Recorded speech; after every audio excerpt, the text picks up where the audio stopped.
Nein, keine Angst, wir gehen heute nicht zusammen schwimmen. Wir vakuumieren zusammen eine Matratze und hierfür benötigen wir den Wasserbehälter mit 4 Litern Wasser, den Motorkopf, den Standardschlauch, die Polsterdüse mit dem Gitteraufsatz und einen Vakuumbeutel.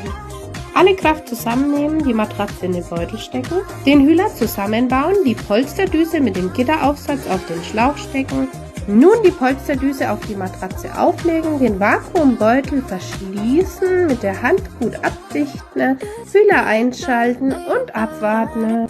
Ich empfehle euch, den Vakuum 8 bis 10 Minuten zu halten. Ganz wichtig, den Schlauch erst herausziehen, bevor ihr den Hühler ausschaltet.